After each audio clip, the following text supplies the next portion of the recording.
The court of Ithurian had sat in judgment for 4,000 years. In that time it had ruled on the fate of 1,206 civilizations. It had dissolved 11. It had elevated 40. It had overturned its own verdict exactly 3 times, and each of those 3 times was taught to every clerk who entered its service as a lesson in how rarely the court was wrong. The chamber itself was older than most of the species who now stood inside it. Its walls were not built. They were grown, over centuries, from a mineral that the gods called eth stone, which recorded sound the way other stone recorded pressure. Every verdict the court had ever spoken was still there, layered into the walls, audible if you knew how to listen. Clerks said the chamber hummed at night. Nobody who had served longer than a decade disagreed. 7 houses sat on the court. Each house had ruled a different domain before the gods had unified under Ithurian's charter: war, harvest, tide, flame, silence, judgment, and the ledger of small debts. Their wardens did not rotate. A warden served until death, and gods did not die easily, so most of the 7 had held their seats for longer than entire species had existed. Ashfall Reach was a human colony of 190,000 people, founded 91 years ago on a moon that no divine house had claimed at the time of settlement. It had never asked for divine protection.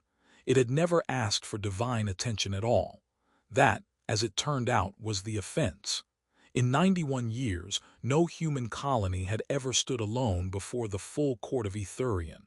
6 had appeared as co-defendants, represented by allied species with existing standing. None had ever appeared as the sole subject of a dissolution petition. Ashfall Reach was about to be the first. The petition had been filed 9 days earlier under seal by the second house. It requested total dissolution, not sanction, not tribute, not correction. Dissolution. The erasure of the colony's legal existence and the redistribution of its territory. The court had granted such petitions 11 times in 4,000 years. Every civilization it had been granted against no longer existed in any record but the court's own. The clerks who prepared the chamber that morning noted in the log that nobody outside the court would ever read that the human defense had listed a single representative.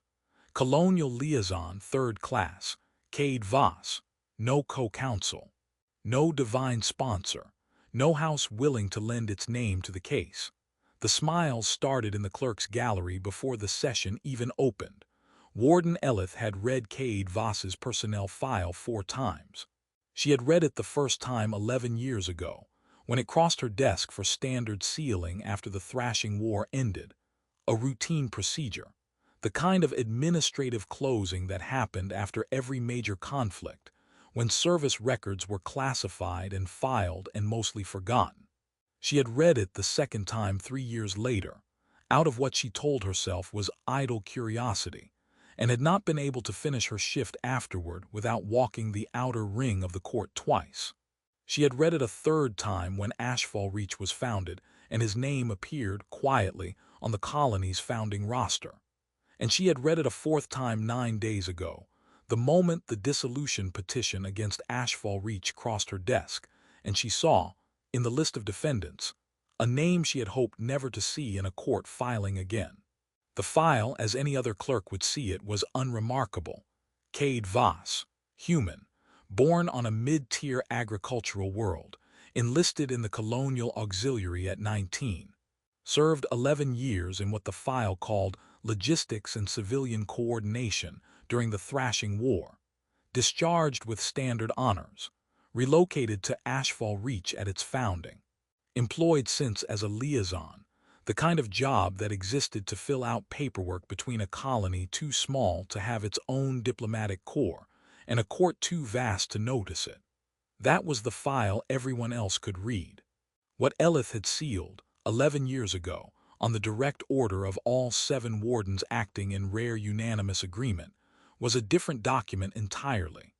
It sat 3 classification layers beneath the visible file, accessible only by her authority, and only with cause the court itself would have to formally declare.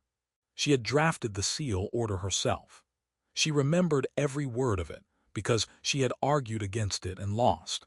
And because the argument she lost was the argument that credit for ending the thrashing war belonged to the mortal who had actually ended it, and not to the 3 houses whose fleets he had defeated. Cade Voss had not mentioned any of this when he filed as Ashfall Reach's sole representative 9 days ago. He had listed his rank as third-class liaison, which was, technically, accurate. He had requested no special standing. He had asked for nothing beyond what any defendant was entitled to, the right to be heard before judgment. He had arrived at the court that morning alone, on a transport that a colony of 190,000 people could afford to send exactly once, wearing a coat that Elith recognized because she had seen it in surveillance footage 11 years old. He carried a single case. In it, visible only to the scanner and not to the eye, was a small sealed vial of soil. He found his assigned seat in the defendant's gallery, set down his case, and waited. He did not look at the second house's petition displayed above the chamber floor. He did not look at Threxa, seated in the prosecutor's tier with the ease of someone who had never once lost an argument in this room. He did not appear to be doing anything at all except waiting for the session to begin, the way a person waits for a delayed transport, patient, unbothered, entirely unaware that he was supposed to be afraid. The challenge came, as it always did in the court of Ithurian, dressed as a formality. Threxa rose when the session opened. War Warden of the Second House, prosecutor for 1100 years, undefeated in every case he had brought before this court in that span. A record so complete that clerks had stopped keeping a tally of his wins and simply noted in the archive the date of his one recorded loss, which had occurred before most of the current staff were born. He was not cruel. That was, in its way, worse. Threxa did not need cruelty. He had certainty, which in the court of Ithurian functioned the same way and required none of the effort. "Before I present the petition," Threxa said, in the tone certain prosecutors use when they are about to do something they consider a courtesy, "I would ask the court's indulgence for a preliminary matter. The defense is listed as a single representative, third-class standing. I want to confirm, for the record, that Ashfall Reach understands the nature of what it faces today and has been given every opportunity to secure proper counsel." It was, on its surface, generous. Several of the seated clerks smiled at it, the particular category of smile that appears in rooms where a hierarchy is being gently, courteously enforced. It was the smile of people who had already decided how the session would end and were pleased to watch it begin. Threxa turned toward the defendant's gallery for the first time. "Liaison Voss," he said, and there was, in the way he said it, the timing and tone of someone who had prepared the sentence in advance. "I have reviewed your credentials. 11 years in logistics and civilian coordination. No formal legal training. No prior appearance before this court or any court of comparable standing. I ask this not to embarrass you, but because I believe the court has an obligation to be certain a defendant understands the weight of what is being decided today." He paused, the pause of a prosecutor who has already won and is simply allowing the room to catch up. "Do you wish to request a continuance to secure counsel with appropriate standing? The court would grant it. No one here would think less of you for asking." It was, Elith thought, watching from the recordkeeper's dais, the single most dangerous sentence Threxa had spoken in 1100 years, though nobody else in the room yet understood why. He had just in front of the full court offered Cade Voss an exit, and in doing so had confirmed on the permanent record that the second house considered this case so certain it could afford generosity. Cade rose from his seat. He did not rush. He set his case down first, the way a person sets something down when they intend to be standing for a while. "That's a reasonable question," he said, in the tone of someone who genuinely found it reasonable, and not the tone of someone preparing to say something else entirely. "But no, I don't need a continuance." Threxa inclined his head, unbothered, already moving toward the petition. "Very well, then let us proceed to the matter at hand."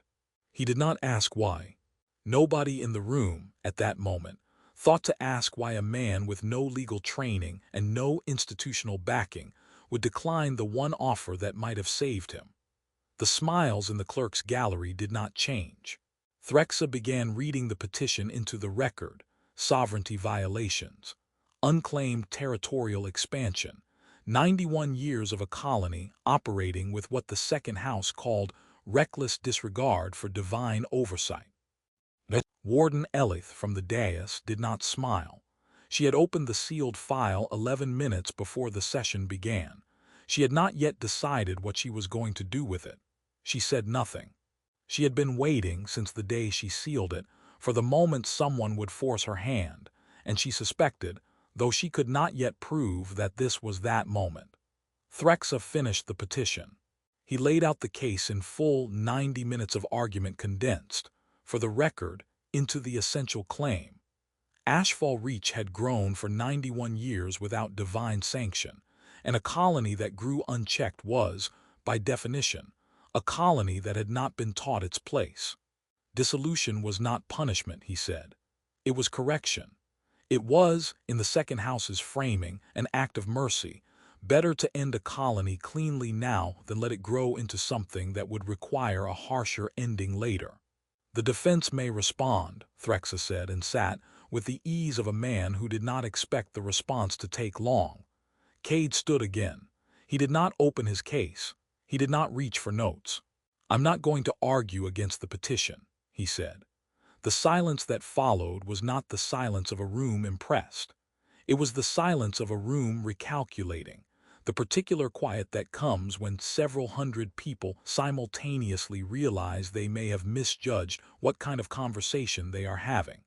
"I'm not going to argue against it," Cade said again, "because I don't think the second house has read the treaty Ashfall Reach was founded under."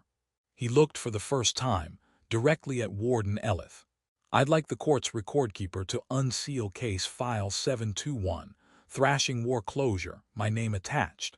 I believe it's relevant to this proceeding." Threxa laughed, a short, genuinely amused sound, the laugh of a man who has heard a defendant reach for something dramatic and found it merely confusing. "Liaison Voss, I don't know what closure record you believe applies here, but I assure you." "It's not a belief," Cade said. "It's an accord, the one your house signed." He said it the way a person states a fact they consider obvious, not the way a person delivers a blow. There was no satisfaction in it. He did not look around the room to see if it had landed. He looked at Warden Elith and waited, the same patient waiting he had done since he arrived that morning, as if the only thing that had ever been in question was whether the paperwork would be found. Warden Elith had been waiting 11 years for this request. She had drafted the unsealing procedure the same week she drafted the original seal, because she had never quite believed the file would stay closed forever, and she had wanted to be ready when it opened. "Granted," she said. The word landed in the chamber the way a stone lands in still water, quietly, and then not quietly at all, as the ripple reached every tier of the gallery at once. The footage was not dramatic in the way the court's training archives were dramatic. It did not open with music or framing. It opened the way documentary footage always opens, flat, time-stamped, procedural, and that flatness was, in its own way, more unsettling than spectacle would have been. First case study. The record showed the opening days of the Thrashing War, 11 years prior.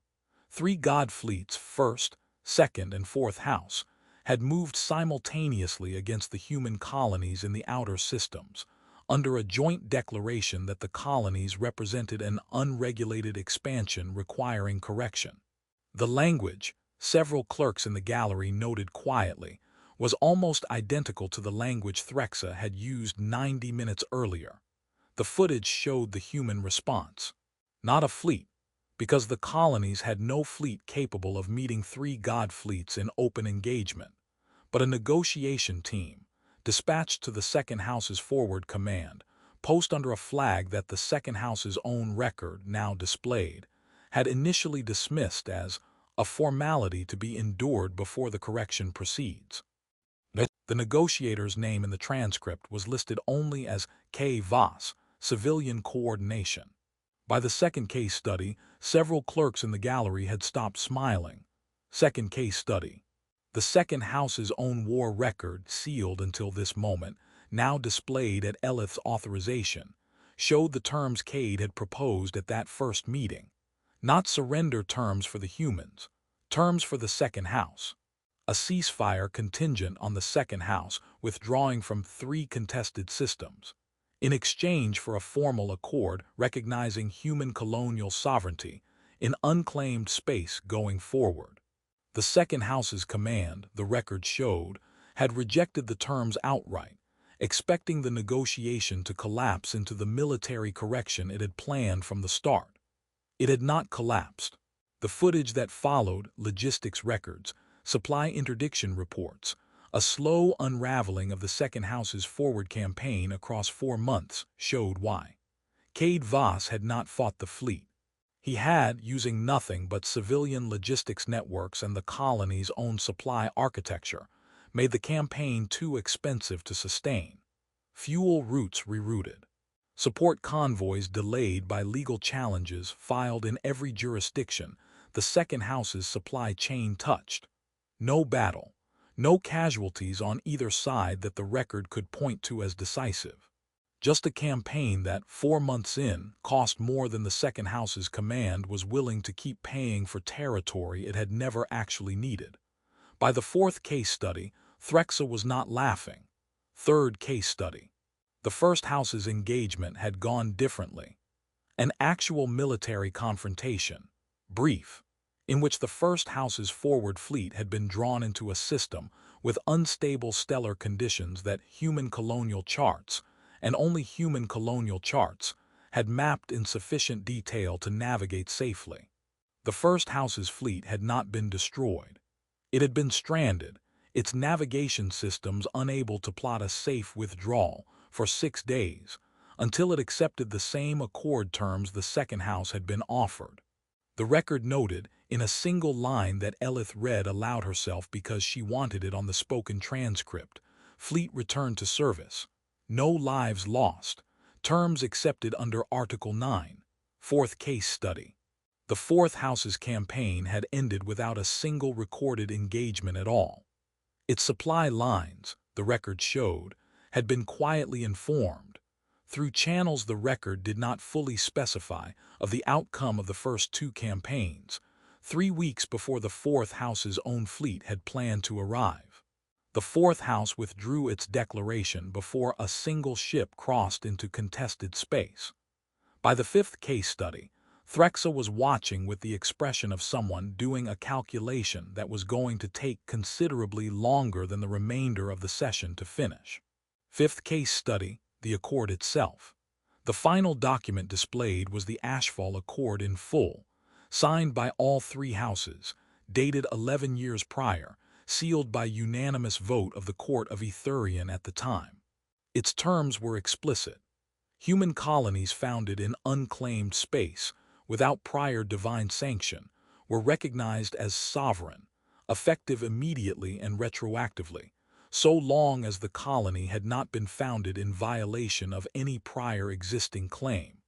Ashfall Reach had been founded 91 years ago. The accord had been signed 11 years ago. Its retroactive clause covered every colony founded before its signing, without exception, without expiration. The petition Threxa had filed 9 days ago, dissolution of Ashfall Reach on grounds of unsanctioned expansion, was not simply weak. It was, under the very treaty his own house had signed, void from the moment it was filed. The chamber was silent in a way it had not been silent in living memory. Not the silence of a room impressed. The silence of a room understanding, all at once, that the second house had brought a case against a colony that the second house itself had, 11 years earlier, formally guaranteed could never face this exact case. Warden Elith let the silence hold for 11 full seconds before she spoke, because she had counted, once, how long the silence lasted after each of the court's 3 prior overturned verdicts, and 11 seconds seemed to her the appropriate wait for a fourth. "The petition," she said, "is void on its face. The second house filed a dissolution claim in direct violation of a treaty it signed under its own seal. That is not merely a losing case." She looked not at Cade but at Threxa. "That is a court-recognized breach of accord. Under the court's own charter, a house found in breach of a sealed accord forfeits prosecutorial standing before this court for a period the court itself must set. In 4,000 years, that penalty has been invoked twice.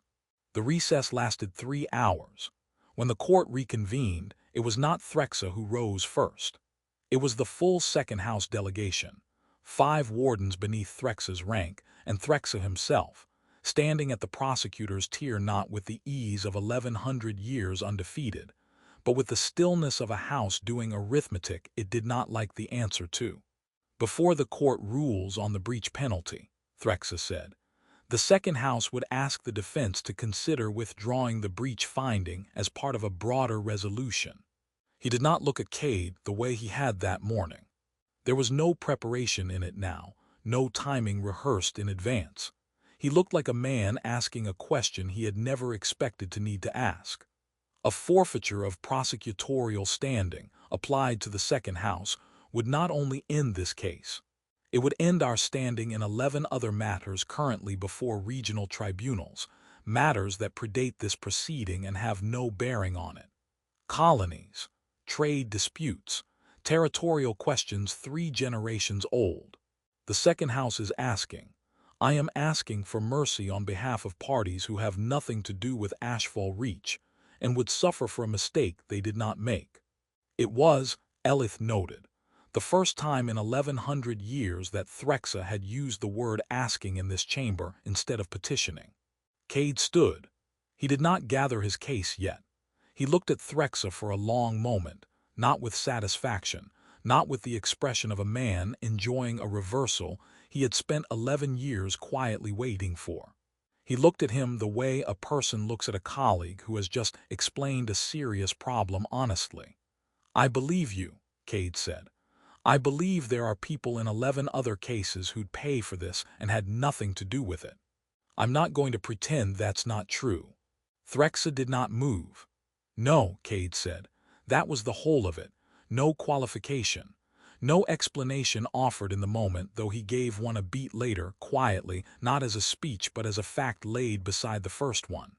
The accord exists because the last time a house decided it could correct a colony first and account for the treaty later, it cost 4 months and nearly cost a war. Mercy for the second house today means the next house that wants to test whether the accord is real gets to run the same experiment. I'm not the one who gets to decide what that costs the next colony. I just get to decide whether I ask for an exception. I'm not asking." He picked up his case. He did not look back at the gallery, or at the clerks, several of whom were no longer smiling at all, or at Threxa, who remained standing at the prosecutor's tier with the expression of someone who had asked a question expecting a particular kind of answer, and had received a complete education instead.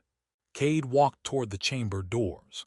Halfway there, he stopped, not for effect, but because Warden Elith had risen from the dais and was watching him with an expression she had been waiting 11 years to be allowed to show in an open session. 11 years, she said. "I sealed that file the week the accord was signed. I argued you should be credited. I lost that argument." "I know," Cade said. "I read the sealing order. You put my name in it 7 times trying to talk them out of it." She had not known he had ever seen the order.